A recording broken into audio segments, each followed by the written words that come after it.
Hello, Scrufftards. I'm Scruffy at Scruffy Tales, and welcome to the War Zone. Am I an expert? Not at all. Do I know what I'm talking about? Absolutely not. But that won't stop me. And it's time for me to do some frontline predictions again. It's been a while, so I figured why not get back to drawing arrows on maps again, just for the hell of it. And I actually have a decent track record when it comes to there we go, figuring out what's gonna happen next. I actually was pretty much spot on in February of 2023, figuring out that Ukraine would be attacking this way through Verbove. Everyone said they were going for Tokmak. That's what I initially thought. But then I saw all the fortifications and I was like, no, there's no way in hell they're going straight to Tokmak. So I figured, no, I think they're actually going to be attacking somewhere between Tokmak and Polwi and straight through Verbove, and that's what they did. And I also, during the summer of 2023, drew some arrows on a map over here, how Russia was probably trying to push out to the river, the Oskil River. And a couple of weeks ago, the ISW team actually released a map of what they believed to be Russia's intentions with arrows and stuff on their map. And those arrows, that map, the ISW map, basically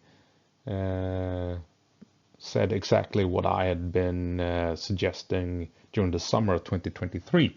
So yeah, and I also made some smaller predictions locally during the battles that's been ongoing for the last couple of months. So I have a decent track record dealing with this sort of stuff. But anyway, I just want to highlight here with this map here that Ukraine has. Take a look at this. This Ukraine pushed Russia back from here. They liberated pushed Russia back from here, and here were two very successful campaigns where the Ukrainians outmaneuvered the Russians and forced the Russians to withdraw in haste to avoid being overrun. So Ukraine has had basically one, well, I guess we can call it two here, or definitely 1, 2, and 3 very big victories over the Russians. And the Russians have been forced to, after their initial surprise attack, fall back and fortified this line here. And ever since, I mean, take a look. Have we seen anything like this from the Russians? Not at all. Once the Ukrainians realized that, yeah, this is actually happening, they forcefully forced the Russia back, and the Russians are at the moment struggling to make any headway along the front line, as are the Ukrainians as well, of course. But just take a look. The Ukrainians sure as hell have had the most success on the battlefield once the war got into full gear. I mean, yes, Russia grabbed all of this in a surprise attack, but then Ukraine counterattacked here, they counterattacked here and here, and I mean, you can't deny that Ukraine has had the most successes in this war so far. But enough of that. I figured we would be taking a look down here at Avdiivka to take a look at what's going on here. The Russians have, as we all know, grabbed the town of Avdiivka and now pushed west. But it seems that they have run into the next defensive line set up by the Ukrainians. And as you can see here on the 28th of February compared to the 8th of March, I mean, it looks basically the same. The Russians have had some success here at Tonenke and Orlivka, or basically Tonenke. But otherwise, it's been static for several days. So this is where the Ukrainians have decided to hold the line after Avdiivka. So when Russians grabbed the city, that was because the Ukrainians decided to abandon it.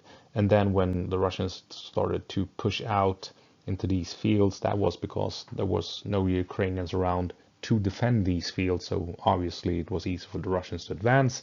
And then they ran into trouble along this line where Ukraine has set up proper defenses along this here river. And so yeah,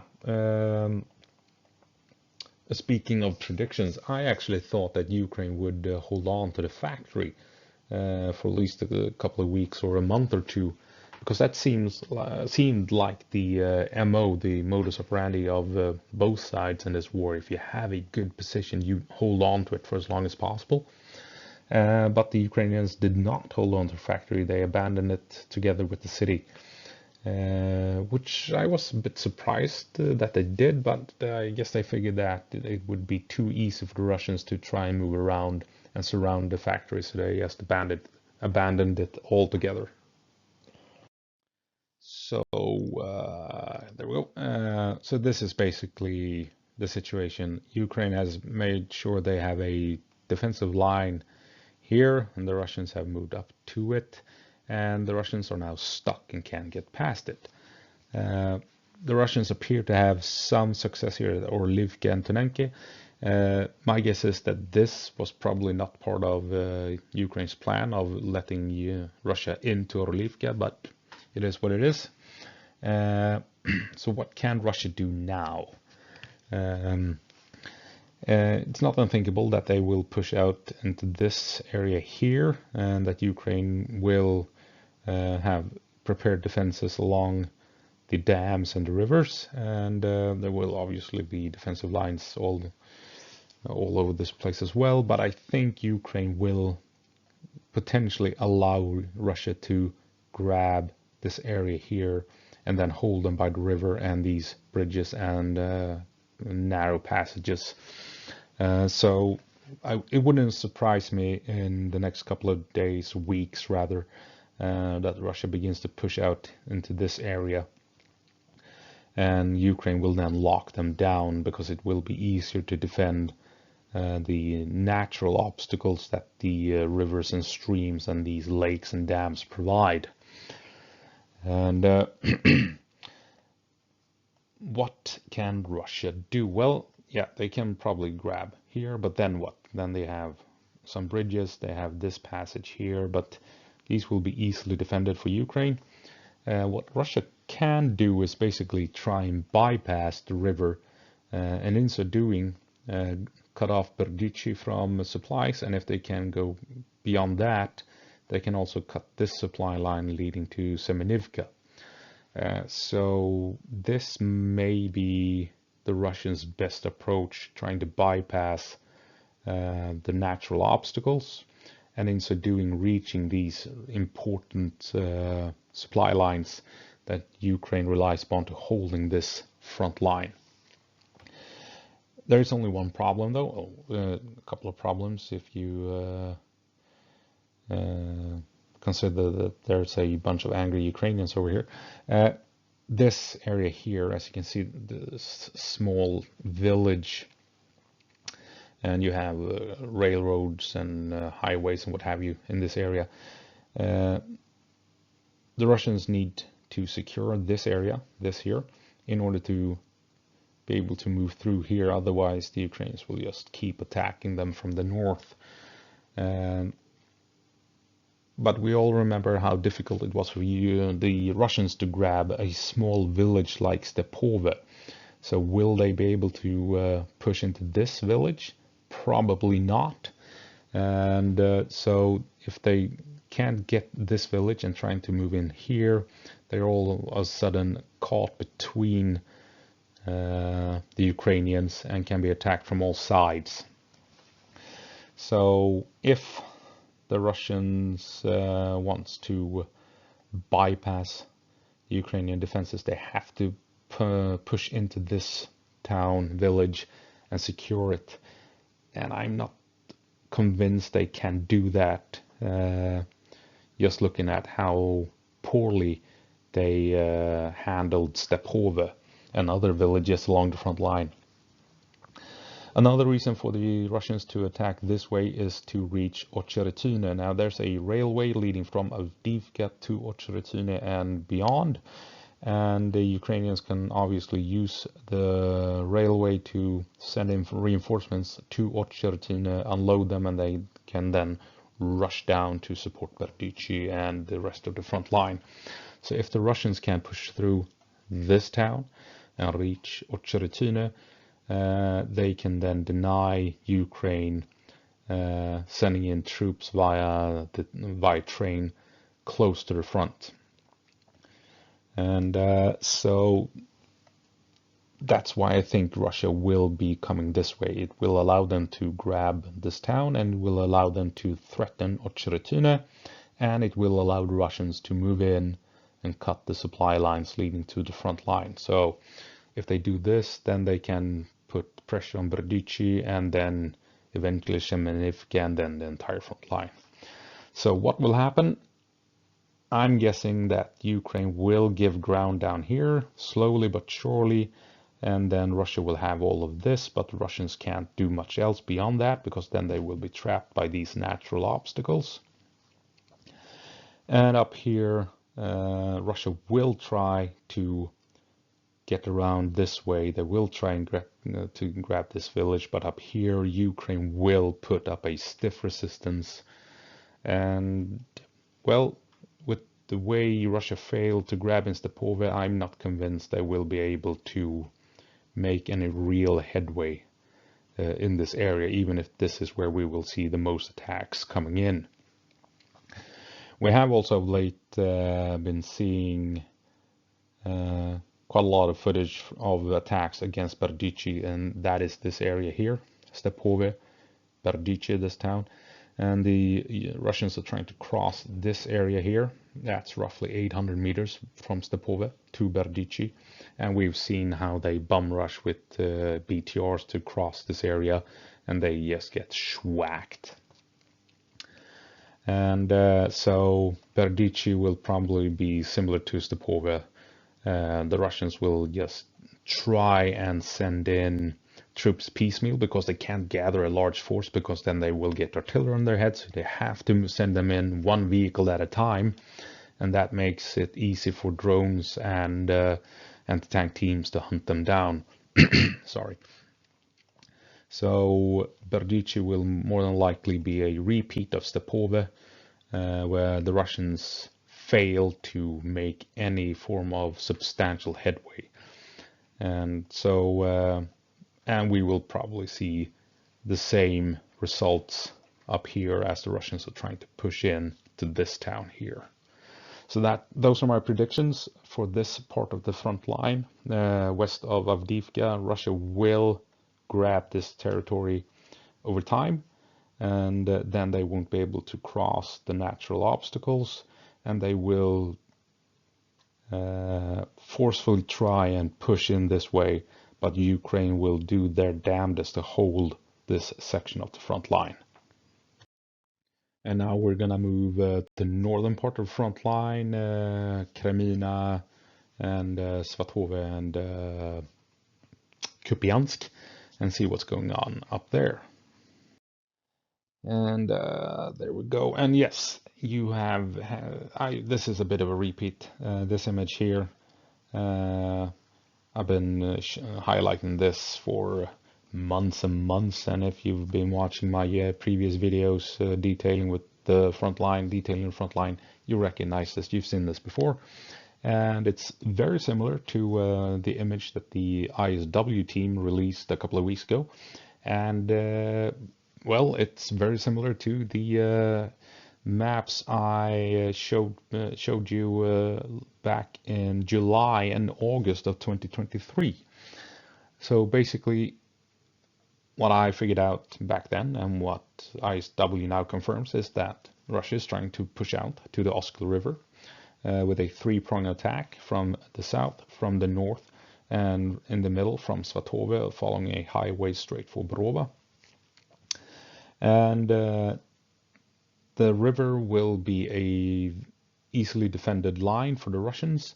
It's going to be hard for the Ukrainians to counterattack across the river. It's also going to be difficult for Russians to push beyond the river.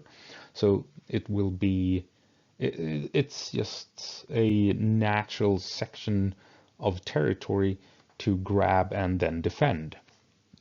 So it makes a lot of sense. And if you, sorry, take a look at this, you can see that it's a rather large piece of land that the Russians could potentially grab and defend quite easily.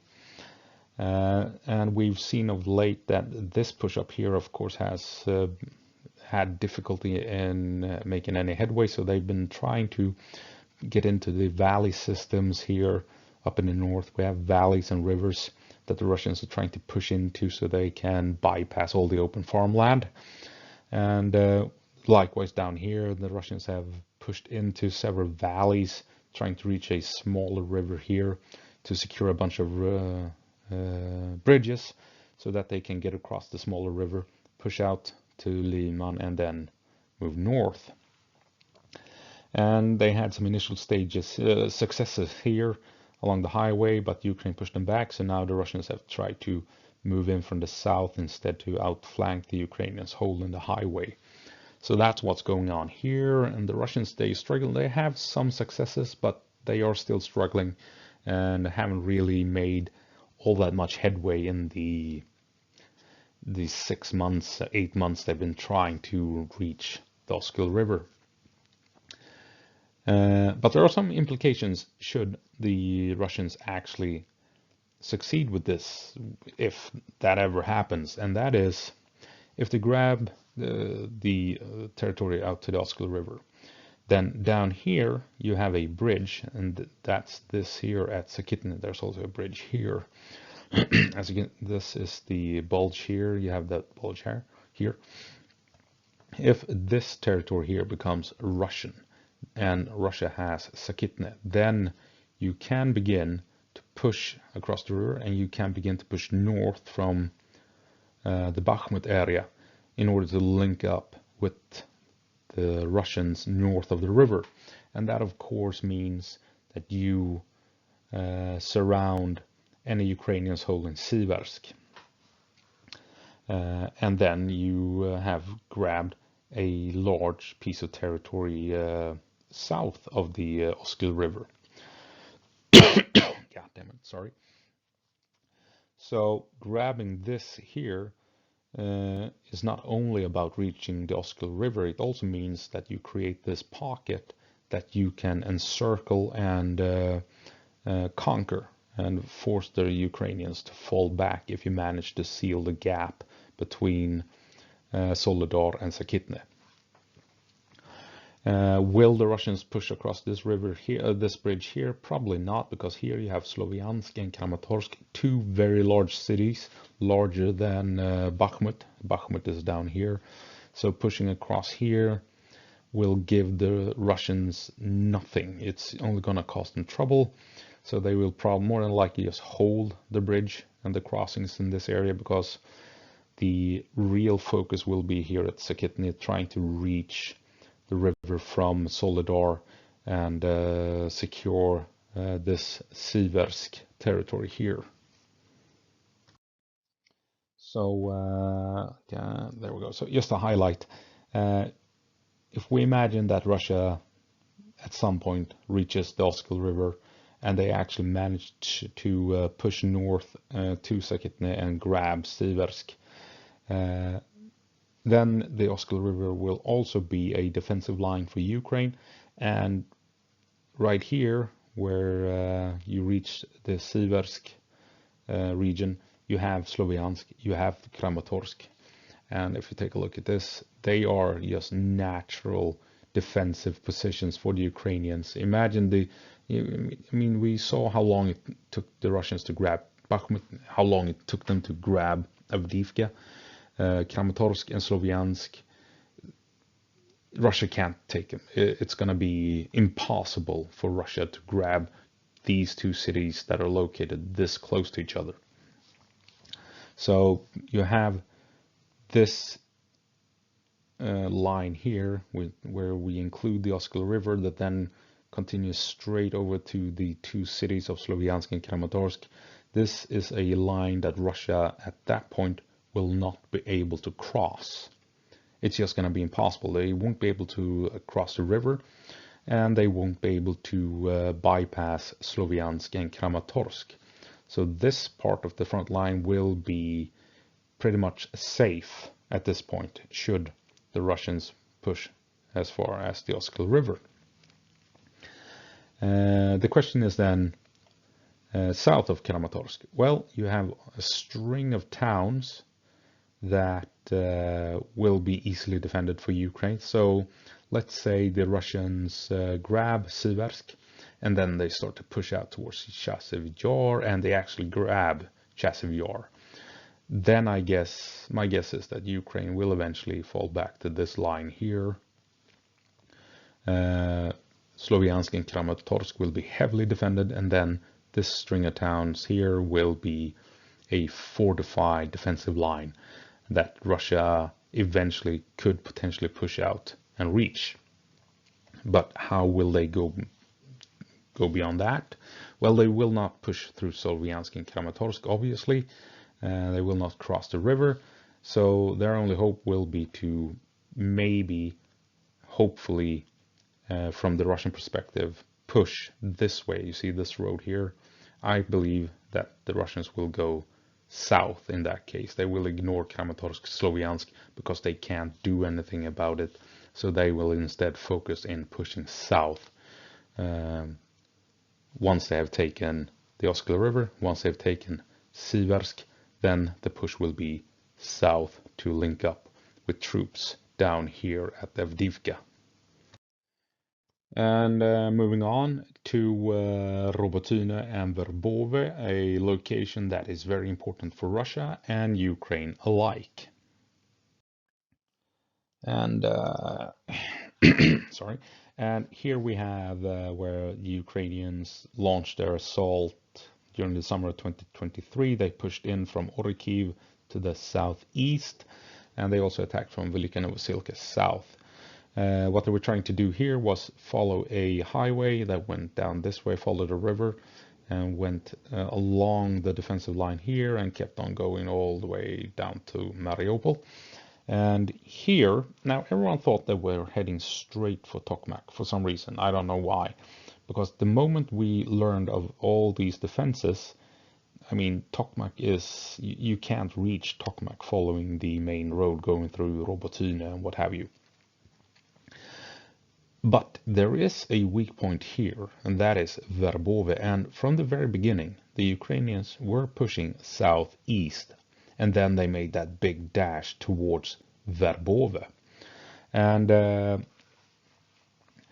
of course, all the minefields were really troublesome, but the Ukrainians managed to reach the edge of the Surovikin line, and they were actually on the outskirts of Verbove.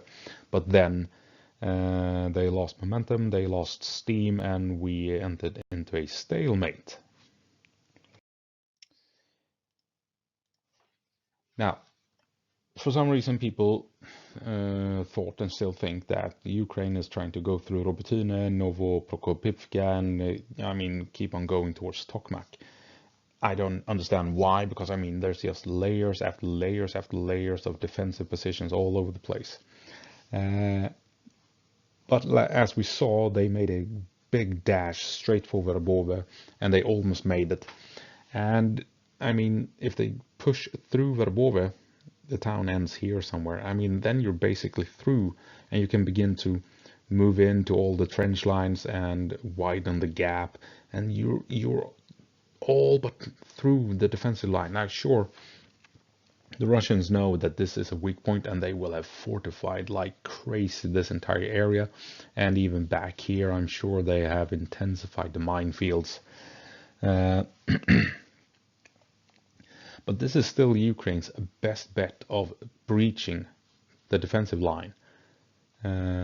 And it's not going to be Robotine down this way, because this is a death sentence trying to push through here. Their best bet will be Verbove getting into the town, getting into the trenches and widening the breach here until they reach the end of the town and this final trench line.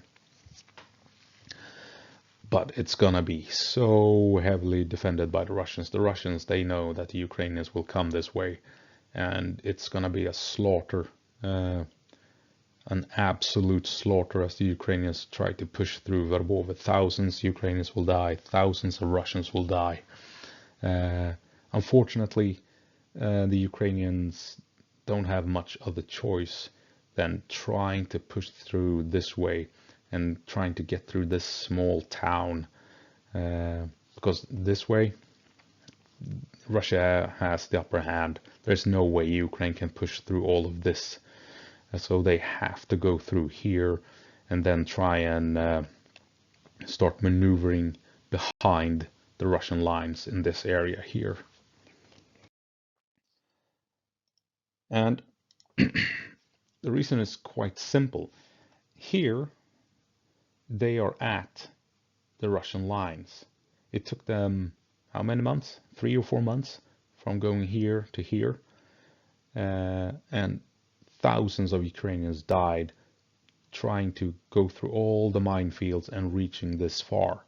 Now, if they were to try and attack somewhere else along the front line here, they would, I mean, you can see here, that's another 6 months that they have to push through all the minefields and all these smaller defensive positions before they reach the Surovikin line. And thousands of Ukrainians will be dying again before they even reach the front line, or the defensive line, I should say. Here, they are already at the defensive line. They don't have to spend 6 months going through all the minefields because they've already done it. They are at the defensive line. They can start pushing through straight away and spend 6 months trying to breach Verbove instead of going through all the minefields at wherever other location you may try and attack. So Ukraine has only one choice, and that is to attack in this area. And the sirens in the background, and the Russians obviously knows this. They know that if they fortify this area here, well, they know they have to fortify this area because this is where Ukraine will be coming. And there's also another problem that the Russians have to take into consideration. If the Russians push in hard and push the Ukrainians back, then they actually don't know where Ukraine will attack. Because if Ukraine loses all of this, then they could, you know, just to shake things up, try and attack somewhere else along the front line.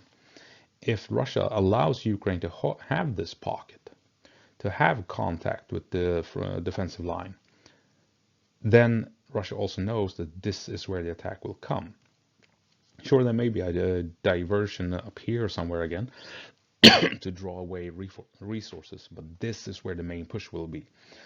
So if the Russians allows Ukraine to have this bulge, then they know that the next Ukrainian attack will come here, and they can prepare themselves to defend this area. So if they push Ukraine back, then they're not so sure where the next attack will be. But if they allow Ukraine to have this, then they know, yeah, this is where the attack will come, so we can prepare and make sure that we will, you know, destroy any offensive that the Ukrainians will attempt in 2024. Next stop, Krynky and Kherson and the Dnieper River. And I think this will be an interesting spot in the coming months, because Sweden and the Netherlands will provide Ukraine with combat boat 90s. These are Swedish assault boats with the 5th cal machine guns, armored so they can deal with shrapnel or what have you, and they are designed to drive straight up to a shoreline or to a island or whatever, and drop off 18 troops. Each boat carries 18. God damn it, Marines. So they are assault craft, and they also have some 50 smaller transports that can carry 6 to 8 troops per boat. God damn it. And so they're going to have 13 combat boat 90 and some 50 transport boats, fast, high-speed transports, which suggests that Ukraine will want to, pick up momentum on a body of water, and that must mean the Dnieper River or Dnieper River. So potentially here at Krynky, we can expect Ukraine to just get shipping troops across with the equipment, mortars, anti-tank guided missiles, and drones and what have you, and start expanding the bridgehead here, which is the most likely option. It could also mean that they might try and grab this peninsula here. The main Russian defenses in this area is along this line here. They have defenses and trenches built along the bottleneck here and this shoreline. But this area here is relatively unprotected. I'm sure there are troops here, but not any fortifications. So we might see a Ukrainian assault across the bay, trying to establish a beachhead here and then push inland. What's wrong with my throat?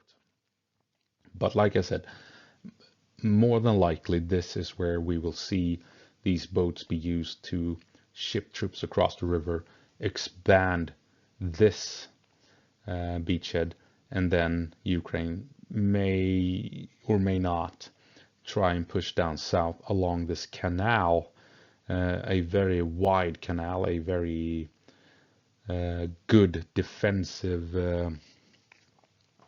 obstacle going from the river all the way down to Crimea. And so if Ukraine gets across here, starts expanding around Krynky, they can push south along the canal, and then they can start working on liberating this entire region south of the Dnieper River. So sorry for my sore throat, not sure what's going on. To recap what I've been talking about, it seems to me that Ukraine may actually have the upper hand strategically. Because if you take a look at this, what can Russia achieve? Well, they can push out to the Oskil River, and if they do that, they can then potentially capture this area here at Siversk. But there's not that much they can do beyond that, because the Oskil River, yes, it will protect the Russian gains, but it will also be a good defensive line for Ukraine to hold. And then we have the two cities directly below the Oskil River that Russia can't touch. So this offensive up here can push up the river, and then not much else can happen apart from grabbing Siversk. Will they attack from the north? Well, up here it appears to be wilderness, not that many roads. So it will be difficult for the Russians to have logistics set up to support a push crossing the border up here. Son of a... So I'm not convinced that Russia will actually attempt a push across the border up here.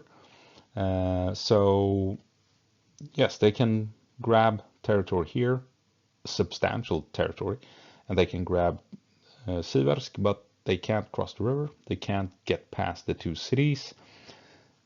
All they can do is push south and try and link up with the forces here at Avdiivka, right? And that means they grab this area here potentially, but this will take months and months and months. And they could potentially even push out here and move down and try and link up with troops down here and stuff like that. But mainly, this is what the Russians can do if they truly commit to it. But then they will be trapped by the river, and they will be unable to move past the two cities. This won't end the war. It will be big victories for Russia, but it won't end the war. What could Ukraine do by comparison? Well, they could punch through at Verbove and punch through the Serovikan line. And if that happens, they can then begin maneuver warfare behind Russian lines. They can try and push down to the sea, start encircling Russian forces. They will probably do this together with another attack to divert Russian resources away from Verbove, is my guess. But if they punch through, the possibilities are so much greater than just pushing out the river. They can actually, son of a bitch, this goddamn cough, start maneuver warfare and push towards the sea and surround Russians, cut them off, and force them to fall back away from the defensive line. And this attack will more than likely happen together with an assault across the river, expanding the territory around Krynky, and potentially even going across the bay. And what can Ukraine do here? If they have this beachhead, then they can secure territory west of the canal. And this, if they do that, then you threaten Crimea and supplies coming in from Crimea. And it causes so much trouble for the Russians that it could potentially mean that Ukraine liberates large chunks of the country, right? So Russia, they can grab some territory here, maybe push out here, yes. But this doesn't compare to being able to punch through the defensive line and then force Russia to abandon large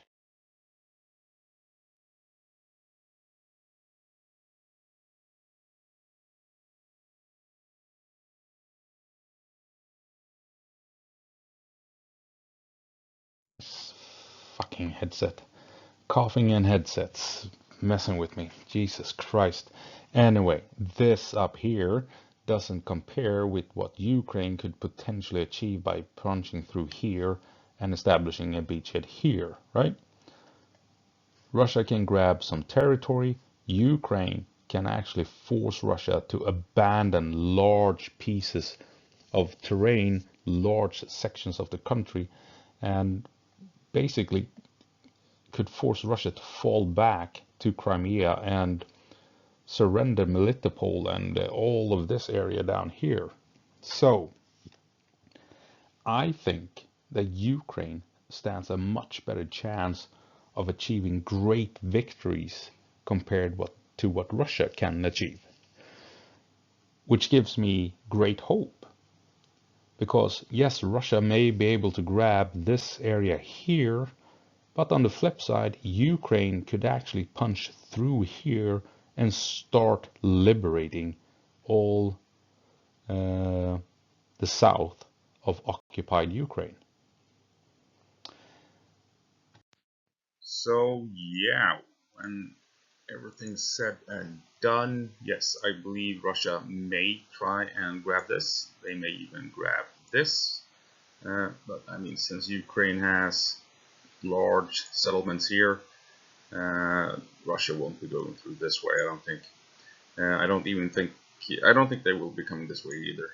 Because up here you basically have vast wilderness where it will be difficult to move logistics through it to support the frontline troops.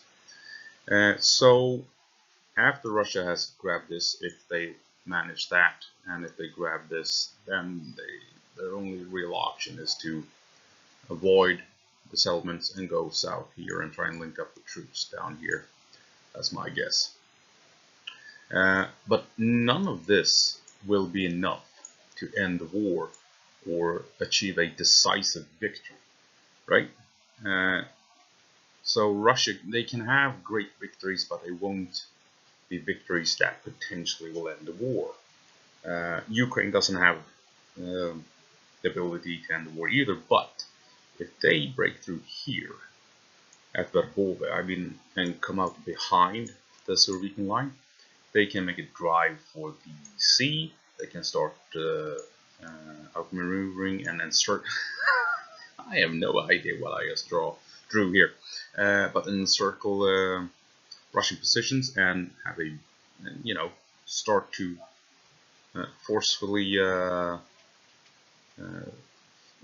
force Russia to withdraw from the Surovikin line and force them back until they have liberated large chunks of southern Ukraine. And same thing here, if they cross at Krynky, maybe at the Antonov Bridge, if even here crossing the bay, they can begin to secure territory, push out to the canal leading down to Crimea, and then they have this space. They could potentially liberate this area, and then all of a sudden Russia will be forced to abandon the south of Ukraine, more or less, right?